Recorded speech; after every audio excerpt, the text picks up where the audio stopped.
சாலையின் அருகே மின்வாரிய மின்கடத்தி பெட்டி தீப்பிடித்து எரிந்ததால் பேருந்துக்காக காத்திருந்த பயணிகள் அலறியடித்து ஓட்டம் பிடித்தனர்.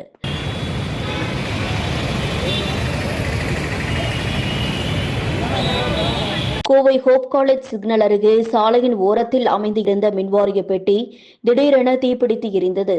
இதனால் அப்பகுதியில் சிறிது நேரம் பரபரப்பு நிலவியது. கோவை மாநகரத்தின் பல்வேறு பகுதிகளில் டிரான்ஸ்பார்மருக்கு பதிலாக பூமிக்கு அடியில் வயர்கள் பதித்து மின் வயர்கள், மின்கடத்தி பெட்டிகள் அமைக்கப்பட்டுள்ளன. இந்த நிலையில் அவினாஷி சாலை ஹோப் காலேஜ் பெட்ரோல் பங்குக்கு எதிரே பேருந்து நிறுத்தத்திற்கு அருகே இருந்த ஒரு பெட்டியில் இன்று திடீரென புகை வந்துள்ளது. இதனால் பேருந்துக்காக காத்திருந்த மக்கள் அலறியடித்துக் கொண்டு ஓட்டம் பிடித்தனர்.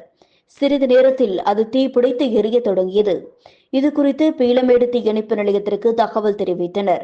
தீயணைப்பு துறையினர் வருவதற்கு முன்பு அருகே இருந்த கடையில் இருந்து தீயணைப்பான் கருவியை கொண்டு அங்கிருந்தவர்கள் துரிதமாக செயல்பட்டு அந்த தீ பரவாமல் அணைத்தனர். சிறிது நேர போராட்டத்திற்கு பின் தீ முழுமையாக அணைக்கப்பட்டது. இந்த விபத்தில் யாருக்கும் எந்த காயமும் ஏற்படவில்லை. மின்வாரிய பெட்டியில் ஏற்பட்ட மின்கசிவு காரணமாகவே இந்த தீ விபத்து ஏற்பட்டதாக முதற்கட்ட விசாரணையில் தெரிய வந்துள்ளது. மின்சாரத்துறையினர் இது குறித்து தொடர்ந்து விசாரணை நடத்தி வருகின்றனர்.